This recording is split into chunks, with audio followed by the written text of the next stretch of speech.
longest lived, I think we can say, certainly the most popular television and movie, science fiction, space opera, exploration franchise ever. In case you haven't guessed, Star Trek. We owe a great deal to that franchise and Gene Roddenberry, because if it weren't for Star Trek, convention culture as we know it would not be here today. I also would invite, so long as the people behind the third row outnumber the people in front of the third row, and both of them outnumber the people between the third and fifth rows, come on down here folks, come on down. Let's get a little closer, let's feel the love. Okay, we have a very interesting guest for you today. From the new Star Trek Discovery TV show, a person who is not just an actor, but also has a life and career in activism.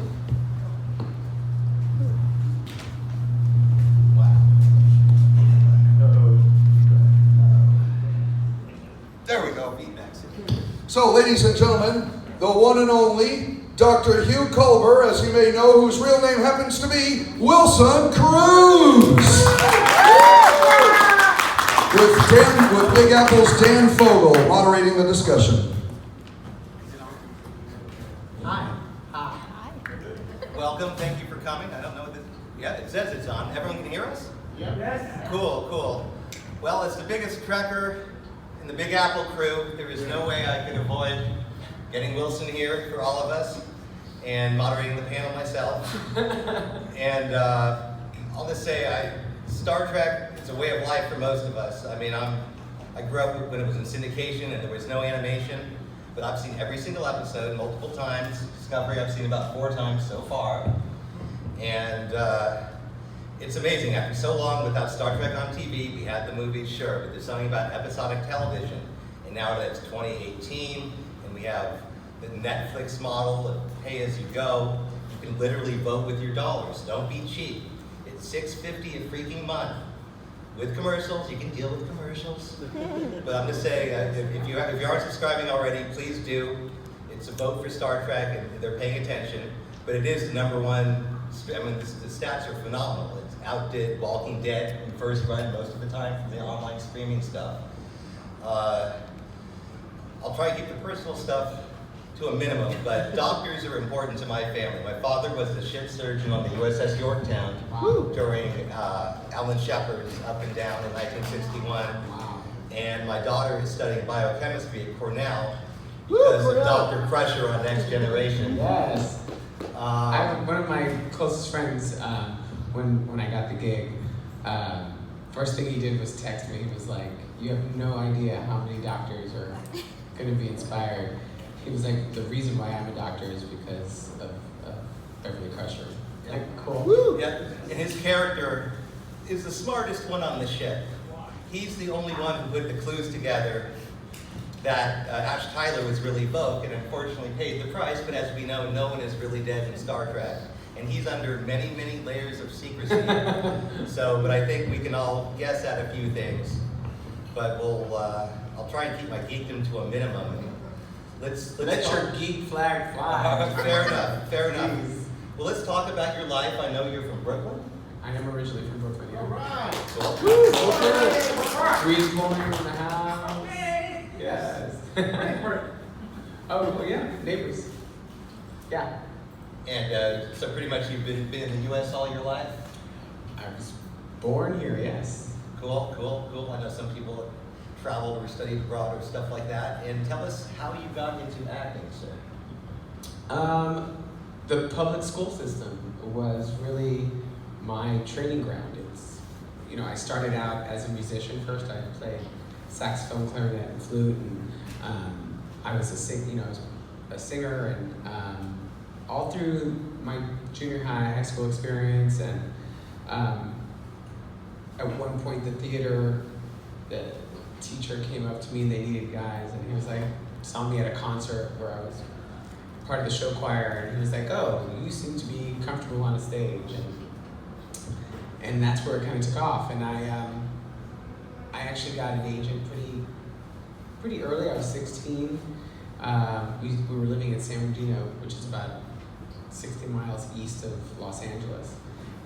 So I would drive into the city all the time for auditions and during through high school, my first year of college, and got my first professional job when I was 18, and then the very next year was the audition for my so-called life. Woo! We have some fans here tonight, and that was a pretty groundbreaking, historic role, as I understand. It was. I mean, I'll say that, sure, because it's really not about me. It was about the fact that that role was created. Whoever played it was going to be honored to be the first gay teenager on primetime TV. And it was groundbreaking in the sense that at the time there were barely any people of color in primetime, and there were no queer people on as regular characters on TV. It's comic relief and wacky neighbors, right? Or tragic ending, right? And so it was a big deal in that sense. So I think it really was powerful for people who were like me, who felt like they were on the sidelines and the extremes and invisible. And for that reason, I think it really resonated with a lot of people. Cool. Now, the first openly gay actor playing an openly gay character. That's true too. How's that for a lady? It was a different world back then. There wasn't representation. No, there wasn't, and I think part of the reason why I came out, because I came out during the run of the show. Part of the reason was that I wanted to alert the audience that I, as a gay man, put my stamp of approval on this storyline, that I stood behind it 100%, and I verify it, Yes. And that was important for me as an artist to, put myself out there with the work, Anyway, for That was whatever that's great. worth. Totally different world. And then that led to you getting involved in activism and helping kids. Well, I think that when you play the role of Ricky Vasquez, and you're the actor who receives the messages from young people who were moved and inspired by that storyline, you have to also own the responsibility that comes with it, which is we're no longer, when something isn't invisible anymore, it is completely visible, and there's no way we can turn our eyes from it without doing something about it. And so my activism kind of stemmed out of the fact that I helped give a voice to a community that was feeling voiceless, and I wanted to do them proud. I wanted to represent them well, and I felt like, regardless of whether or not I was an actor or not, I was living as a gay Latino man in this country at a time which was having a revolution, culturally and politically, and I felt it was my responsibility as a citizen to partake in the discussion that the country was having about same-sex relations and civil rights. And I would have been a part of that conversation if I had been a teacher. Right. It just happens that I had a bigger platform. And so I wanted to use whatever visibility I had at the time to help inform what the struggle was for. Very cool. No, it's all about, kids today, they don't know how easy it is sometimes. A lot of stuff they think was handed to them. These kids today, I tell you. I'm saying, they don't understand what it was like before the internet, before people could network around the world and find common cause. It was different. The mail, Star Trek fandom started as people mailing letters to each other in circles, volunteering. And Star Trek has always been about inclusion from the beginning for most people. Unfortunately, obviously in the 60s, just having people of color on the bridge was a big deal to a lot of people, and much less Kirk and Uhura kissing.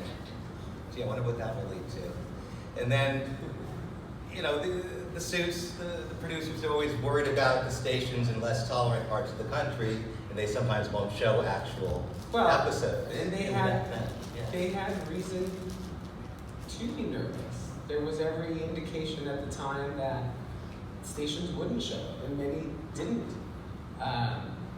The thing that made it brave is the fact that they did it anyway. Yeah, yeah. You know? Absolutely, absolutely. And by the time they got to the next generation, they started to play around with it, but they didn't deal with it head on, though some of the writers and producers wanted to.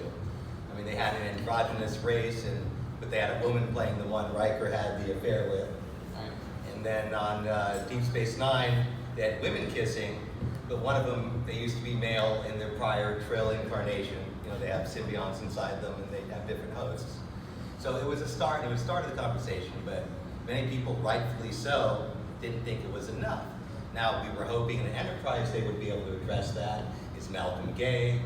But they never really had the bravery or well, they had the bravery, but they never necessarily had the opportunity to really do right by the gay community until Discovery, obviously. I mean, we have two of the main characters, those strangely, you know, the engineer Stamets and the Dr. Culper, those strangely, who's the chief engineer on Discovery? We don't know. Who's the chief doctor? We don't know. Was it the dude in the white suit in the Mud episode? Is it that lady? You know, guy? We don't know. But, oh, we do? Okay, you can tell me later. You can tell me later, but it was vague to a lot of us. So the fact is we had two intelligent, competent crew members who just happened to be in a wonderful, normal, loving human relationship and not making a big deal out of it. They're in their pajamas, they're brushing their teeth, just like everyone else on the planet does. And although I have to say, people were shocked that we still brush our teeth. That was like the biggest controversy. We're like, why haven't we come up with better technology? I don't know. I mean, why reinvent the wheel? That's all. They were cute brushes, though. Absolutely, absolutely. And so they started, I mean, we knew going into it, and then starting early, and then public displays of affection, and they took a few episodes before we got the full-on lip lock, I think. Yeah, we don't give you everything up front. That's right, we got to get going, but it's nice having everything weekly. And by the way, they started at 8:21, not 8:30, so if you want to get those 9 minutes early, you can. Did they really start at 8:21? Oh yeah, I read about it, someone told me I saw something on Facebook. I said, I'm going to give that a try because I just couldn't wait. You know, those last hours or two waiting for Discovery to come on. So that was a big freaking deal, having, you know, two gay male characters actually kissing, and it wasn't a big deal. I mean, it was just they were up against life and death, mortality. You're worried about your partner because he's risen his life with this crazy technology. We don't know where it will lead. I mean, he kept it from you because his character loved you. He would put you in an impossible situation. If he told you, you would be duty-bound to report it, even if, as his partner, you wouldn't want to because you wanted to protect him, because his career would be over. They take away his spores, basically. So it was, it was like a weekly, oh my God, what's going to happen? And then the smartest character on the crew, Dr. Culber, figured out what we all pretty much knew. Spoilers. Yeah, that Ash Tyler was Vogue. And it was hilarious how they tried to keep that from us and put red herrings in on IMDb and things like that. But you put two and two together, and just the one thing, we just wish you had a security guard or two around in sick bay. And so the sleeping Klingon Arachna, he activated. He was a sleeper agent, a Manchurian candidate, and the snap heard around the world. Oh no, he didn't! He broke his freaking neck. And we all go, no, there's no way. And here's why. Because there's something, it's a trope in media known as kill your gays, because homosexuality is a sin, so you can't show them living happy lives. They have to have tragic lives to be instructive. I mean, this is some BS that's out there. So the fact is, but these guys are regressive. They have gay producers and writers and everything, so everyone's going, why do? Just wait. Because they shot all 15 episodes. It was originally going to be 13, and then, we got 2 more. They've announced 13 for season 2, by the way, which I think starts filming this month.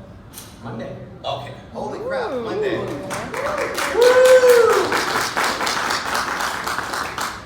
So they said, wait, there's Back to something work. there's something more in store, and that's right. And on Trek Talk, which is the show immediately after, which you should always be watching. 'cause- After Trek. Yes, I'm sorry. After Trek, is that because you get nuggets of information, you get wisdom and experiences and fun, and they give you the full-on preview for the next week's episode. Oh yeah, they're fun to do, and it's a little room. It's like a little tiny room. It's smaller than that. But Pack all those people in. it's great. I highly recommend it. Even if you can't watch immediately after, you can catch up anytime. Get CBS and watch them all now. Get CBS to give you a little check. Yeah, that's good. But let me just say, I mean, as a fanboy here, we know that no one's really dead in Star Trek, sooner or later, and he's under 8 million oaths of secrecy. Yeah, but I mean, we've all gone on record saying that I'm coming back. Yeah, and that your best scenes were ahead of you is what you said after you met this guy. It was the one that you shot, the one where you're the Sporgos. Yeah. I mean, that was incredible stuff. I mean, he comes back and he guides Stamets back to the real world and basically saves the whole universe. Because not only did Discovery have to, I mean, the spore drive on the Emperor's ship was basically to destroy all of reality. The whole thing was, so Stamets is lost and he's got his evil twin, though strangely without a beard. And it was the love.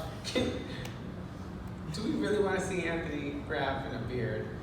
I think I would. Is he a Van Dyke? The scruff I like. I don't even think he can grow a beard. I'm just wondering. I'm going to ask him. It would take. Well, I mean, it takes me forever. I can only imagine how long it would take. Well, this is about 2 weeks. I just said I'm growing a rally beard for the convention, and if enough women tell me it looks decent, I'll keep it for the show.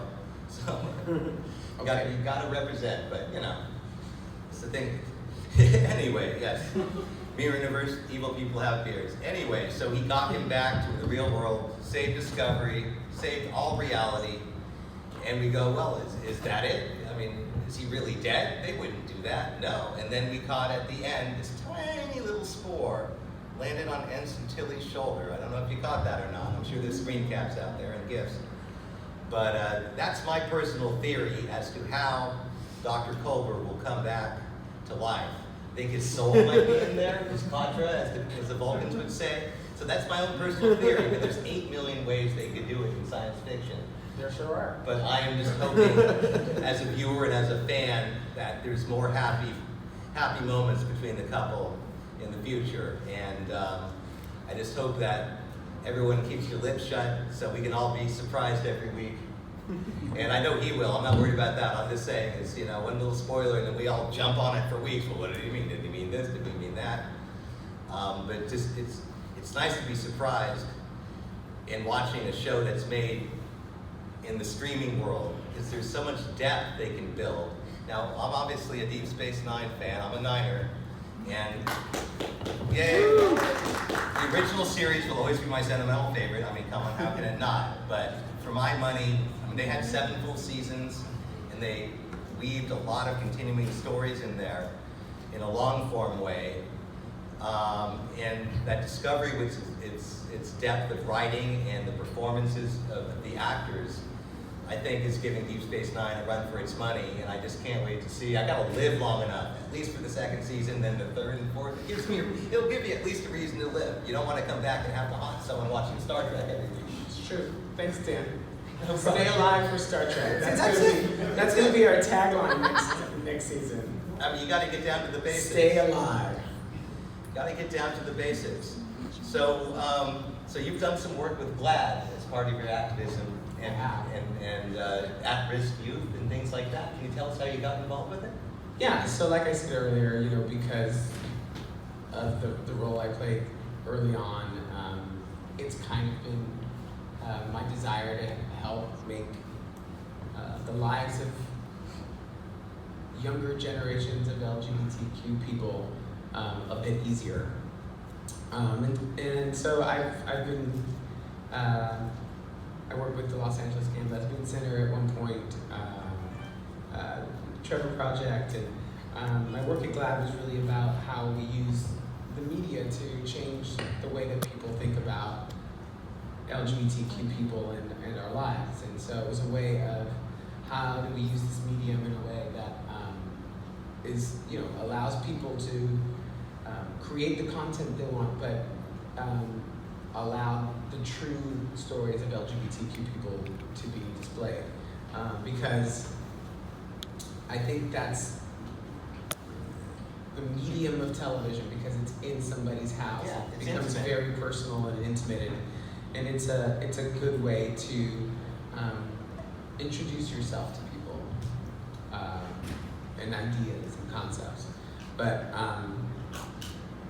so when I worked at GLAD, I worked there from 2012 to 2014, and I was a liaison between the organization and the studios and the networks. Nice. In terms of LGBTQ visibility.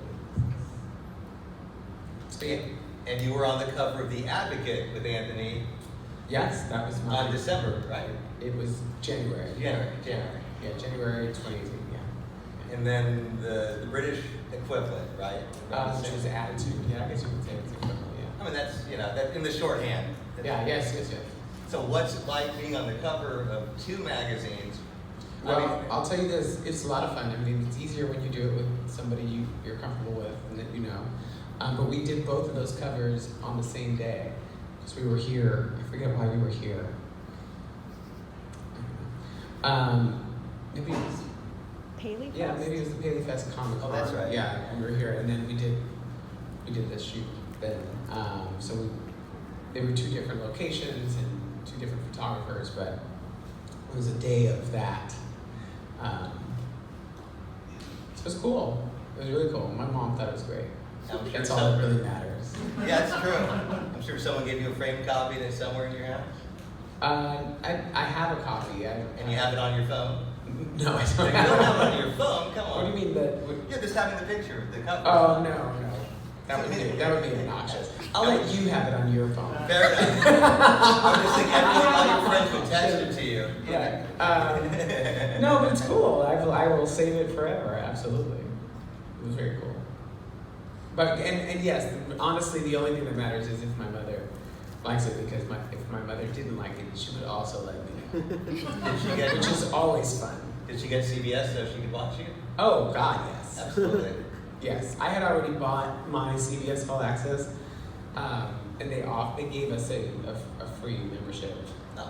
But I had already had it. I was like, it's the least you could do.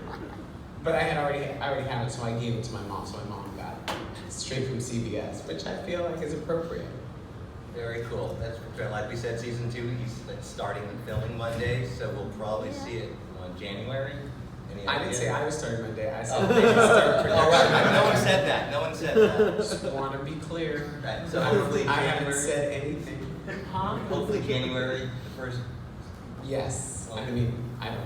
All right. That's really above my pay grade. Right. Well, they spent. They a don't lot- care when I want them to put it on. They're like, really? Thank you for playing.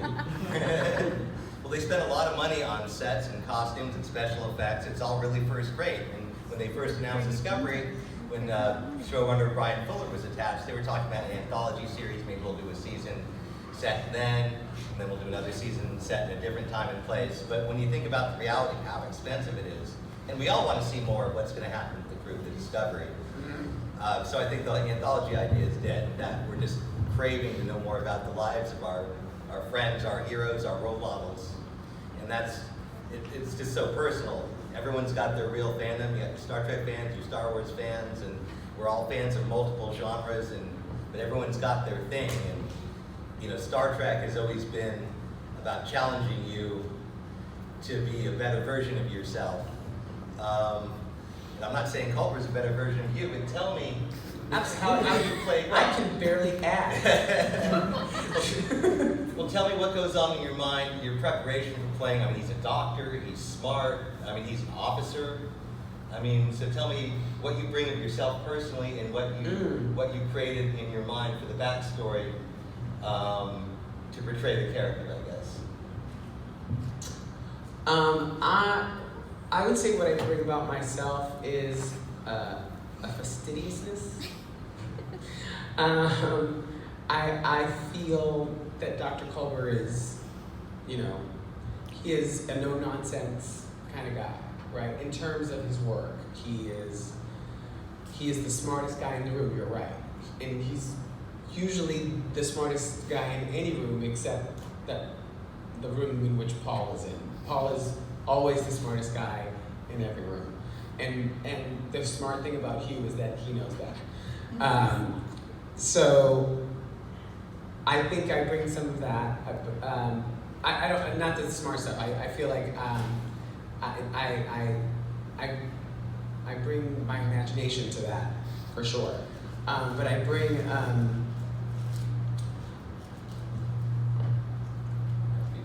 sorry. All right. Is it you? It's you. Oh, I'm sorry. I'm a horrible person. You are. Thank you. I can go to the grave with that. No, I, you know, the thing about Culver is I think he's an incredibly empathetic person, and I think that is a quality that we would all like our doctors to have, and I think it is in his nature to be empathetic. And I think he's if Paul Stamets is the smartest guy in every room, then Hugh Culver is the most empathetic person in every room. Like, you know, he has a true desire to help. But he's wise. I mean, he's got the wisdom. I think He in some ways does. he's wiser about the ways of the normal functioning world than Stamets is. Yeah, he's a realist. I think he really is in tune with human behavior, and he reads people really well. Yeah, I think I bring a little of that. Cool. Yeah, from myself. Yeah. All right. I'm not sure what the time is, but I know. I hope. It's 2:00. Okay. Well, let's get any questions before they kick us off the stage. You, sir, first with the most. In the original series, Nicole and Bill had lots of fun and even pissed off some people with their kissing. Can you describe what happened off scene or off camera with your kissing? With our kissing? Or whatever? We didn't talk about it a lot. We didn't talk about it. You know, the reason why that kiss works and why it's important is because that kiss wasn't about the kiss. It was about relief and. Yeah, we're off camera, but yeah. You know, 'cause You guys laughing? You went Did you over eat 30 garlic? years. No, I feel like we didn't even think about it. Yeah, but you've known him for 30 years already. I've known him. I have known him a long time, not 30 years, about 20 years, 21 years. But we'd never kissed before. No, I'm kidding. No, I'm kidding. No, I don't. I feel like it came out of a very real and natural place that we didn't think about it, and you know, like I said, that kiss works because it's more about why we're kissing than the fact that we're kissing. You know what I mean? Yes, I know. Right, exactly. To make the moment real. Yeah. Who else wants to ask something? Anything? You want to talk about? Okay, there we go. You guys, you first and you, sir. If I recall correctly, this is your first trip into space. That's correct. Walter Hill, That's right. Supernova. I've only had 3.5 hours of sleep, so I didn't trust my memory, although I'm sure you. It was. It was released in 2000. Yeah. It was called Supernova, MGM. It was Amazing. James Spader, Angela Bassett, Duncan Phillips, Peter Facinelli, who I just ran into the other day, Robin Tunney, and Robert Forster, Yes. and myself. Yes. It was the first movie I ever did, and it bombed. I mean, like, I can still feel the reverberation. It has moved beyond warp speed. I mean, it's gone to another dimension. But you know, you watch it now. I think it holds up pretty good. You know, I mean, there's a lot of stories behind the scenes about that movie that had nothing to do with me or my experience of it. My experience of it was a blast. The one thing I will say is, so I was doing rent at the time. I took close to 6 months off from the show to go do the movie in LA. And they sent me the script. Walter, who I knew personally, sends, just makes this offer and sends me the script, and I read it. I was like, oh, this is really great. What I didn't know was that they were going to rewrite the whole movie as we were going. So this is my first movie, and being the fastidious person that I am, I was off book, 2 weeks before we started shooting. I am ready.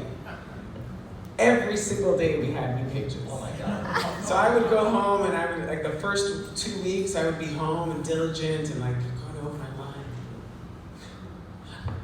And then I'd get to work, and under the door, at the door every morning were completely different pages. So got to the point where I was like, so this is going to be improv work, basically. But it was the most incredible experience. Angela Bassett is still a friend after all these years. I learned so much from her in that time, and I feel blessed to have had that experience with her. And just ran into Peter Facinelli just on Oscar night, which I hadn't seen him in 20 years, or 17 years. Yeah. Cool. You, sir, you had a question? So, how does it feel to go into a whole new universe like Star Trek? Especially a new show like Discovery, all the controversies, from the Klingons to the lead character. I mean, just you coming in, how do you take it? The community, how did it go? For me, it's the first job I've had where it feels like I'm at a park playing with my friends. You know what I mean? Like how I used to play pretend stuff on a playground with my friends. Like, oh, we're spacemen, let's go, we're on the moon. And I feel like that's what I do at work. Like I go to work and I'm like, we're spacemen. Let's do it. And I'm in. And I get to do it with my friends. And it feels like that. It just feels like a heightened version of pretend. And it's freaking cool. That's a quote. That's a good quote. And all the Klingon controversy. The thing about it is we were making it in a vacuum last year. They released that photo pretty far into production, and so to us, those were the Klingons. And so when the controversy happened, we were like, hey, it's baked in the cake now. You know what I mean? Like, this is what it is. That's what a Klingon is to me. But look, I think the whole cast understands that this is a passionate fandom. We're not doing it right if there isn't some discussion about stuff. There's always going to be conversation. That's part of the fun of the show, and I think we welcome it. We're not always going to agree with 100% of what everyone has to say, but we respect it, and I enjoy reading it. I do. I'll even get in on some of the debates sometimes, just because No shit. Cruz 73 at twitter.com. I swear to God, first thing every morning when I look at Twitter, you're there. You're the first thing on my Twitter feed. You're welcome. I want people to feel like they're connected. Like I feel like when I'm on Twitter or whatever on social media, I feel like I'm having a real conversation with people, and I see the people who return, and I feel like you guys are the reason why I get to play pretend every freaking day, and I'm grateful for the opportunity, and sometimes just wake up and the first words out of my mouth are thank you, and I thank you guys for sticking with me on this. You're welcome. I don't want to clap, so I'll make even more noise. You, sir. I have a question. Yeah. First of all, I'm a member of the press. I covered an event, a panel that you spoke at about 6, 7, 8 months ago. I got some very nice feedback from you, so thank you for that. Thank you. I'm curious about something as an actor. Yeah. First of all, I congratulate you for being an actor for all these years, because I'm wondering, and I'm speaking from my perspective of now doing kind of freelance. Yeah. Is it ever challenging for you to think, what's my next thing going to be? Oh, my or God. is it more that you wake up and say, this could be a great day? How does that work for you? It's a combination of that. I worry I worried about, I went through a really quiet time in my career where I was in between types, and age. And so I was like too old to play high school or college and too young to play anybody's father. Still am.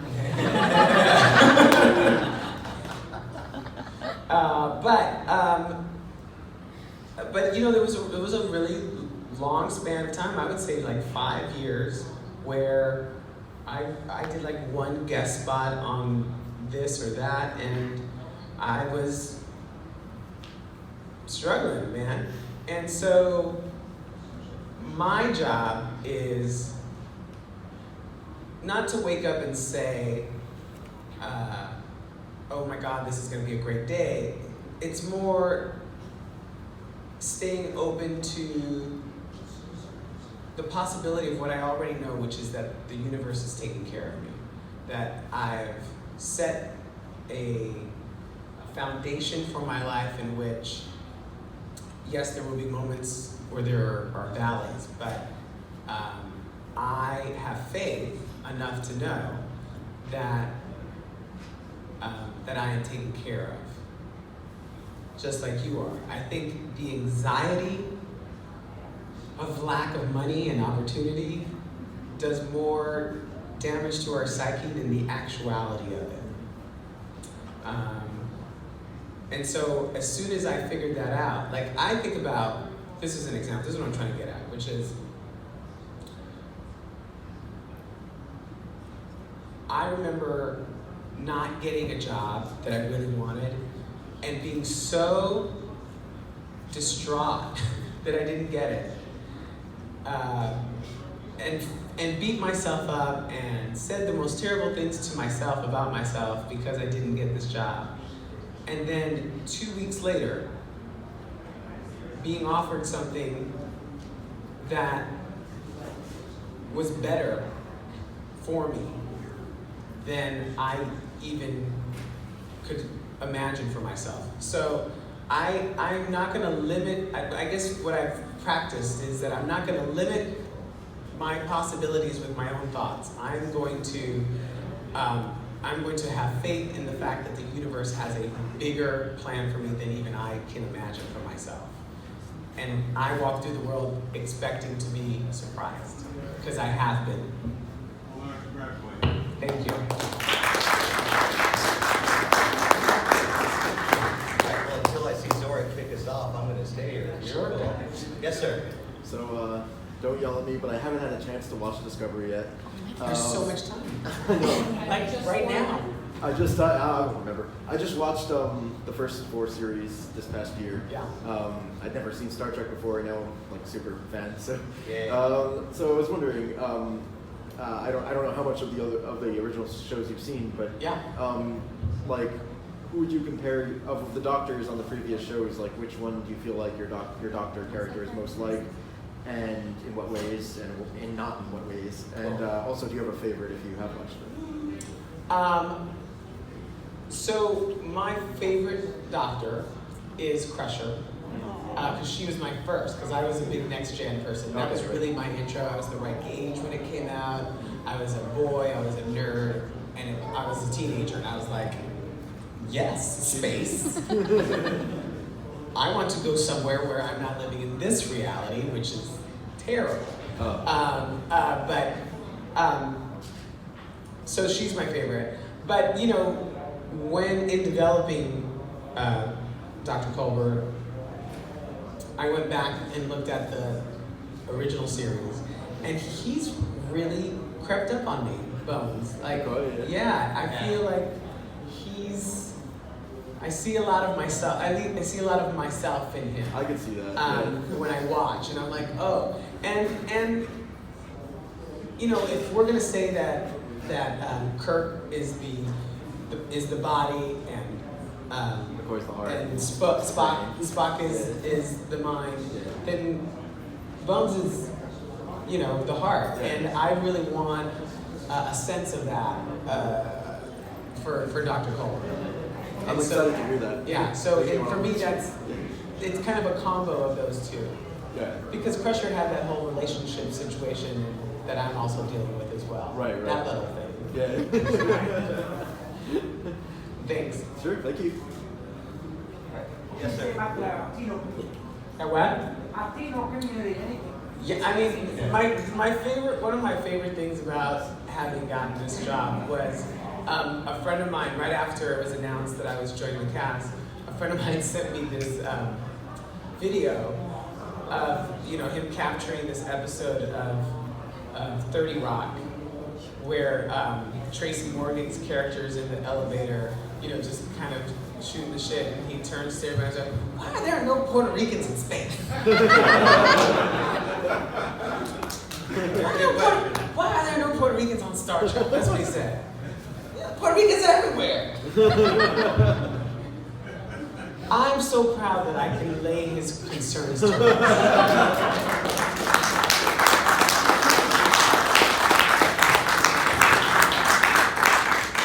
Puerto Ricans in space. Ciao. All right, anyone else, or shall I keep babbling, or I think we're good? Okay, well, what do you hope to accomplish other than coming back to life and living along, your character living along in full life with your partner? What would you like to do that might challenge or interest you as a performer in the second season?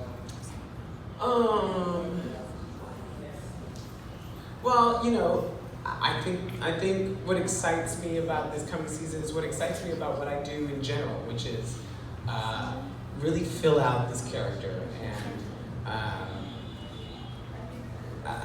I'm excited for you guys to learn more about him as I do.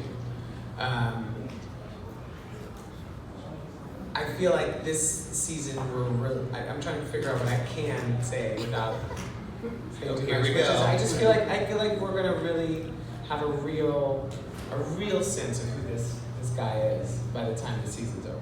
The producers have said they want to focus more on spirituality this season. They've done the whole war thing. Some people say, well, Star Trek's not about war, but it's about overcoming war. I mean, we know that. You can't overcome something if it doesn't exist. And we have real life struggles, we have war, we have inequity, and all that. And just seeing, A, that we will survive hundreds of years, and B, okay, we got Earth pretty well wrapped up, but man, this whole universe is messed up, and we got to help these other people. Right. Now, that's Deep Space Nine did the Bajorans in their spirituality, and in depth and respectfully, but there is always that razor's edge. Well, are they wormhole aliens, or are they the prophets of the Bajoran people? Why can't they be both? We're not just one thing.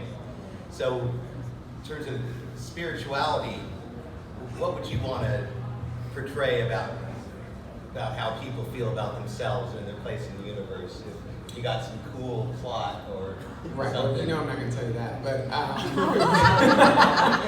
I think what Aaron and Gretchen were saying when they were describing kind of the themes of the second season, I think what's interesting for all of us, I think, is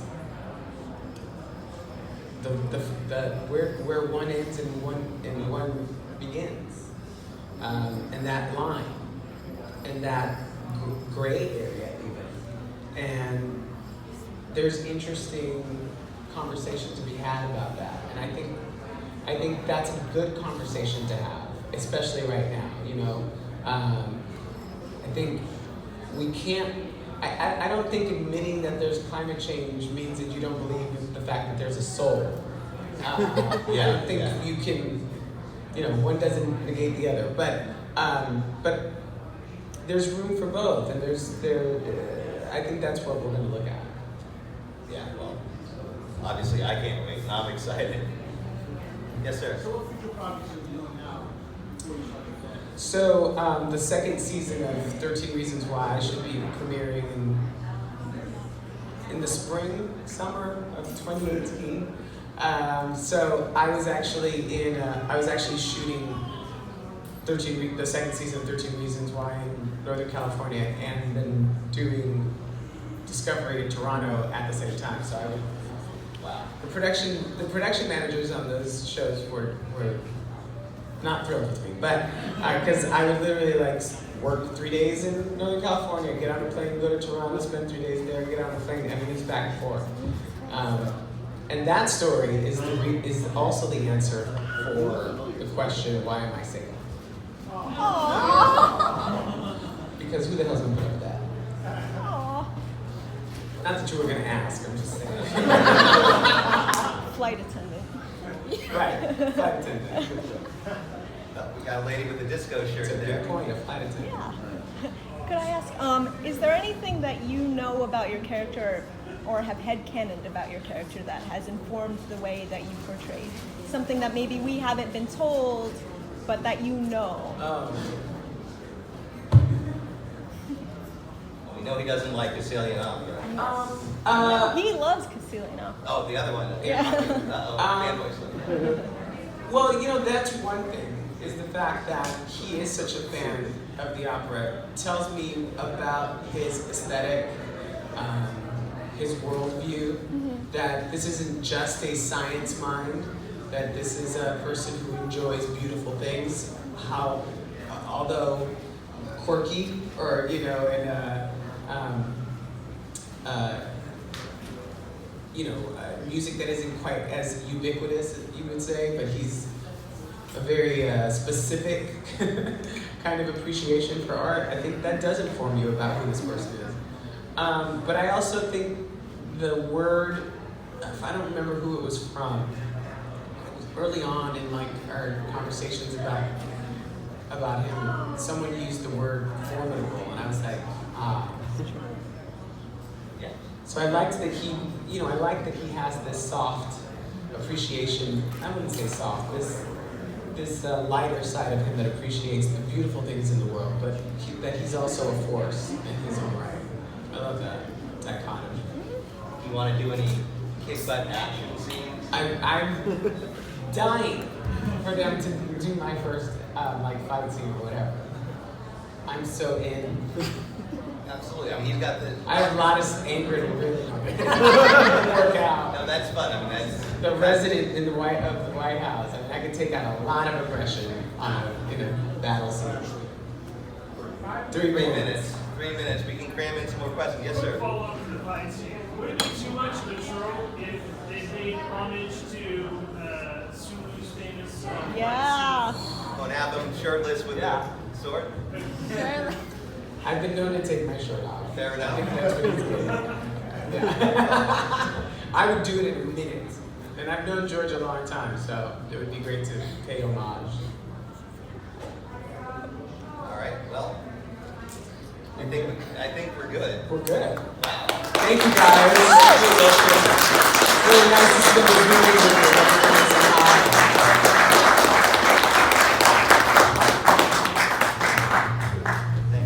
All right, let's have it again for Wilson Cruz and Ed Cruz.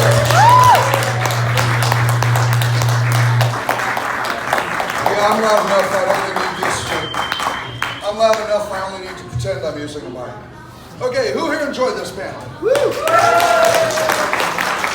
right, who here learned something new here at this panel? I know I did. Okay, so. Now, if anybody wants Star Trek stuff for him to sign, I'm sure that there are some dealers up there who will be happy to take your money.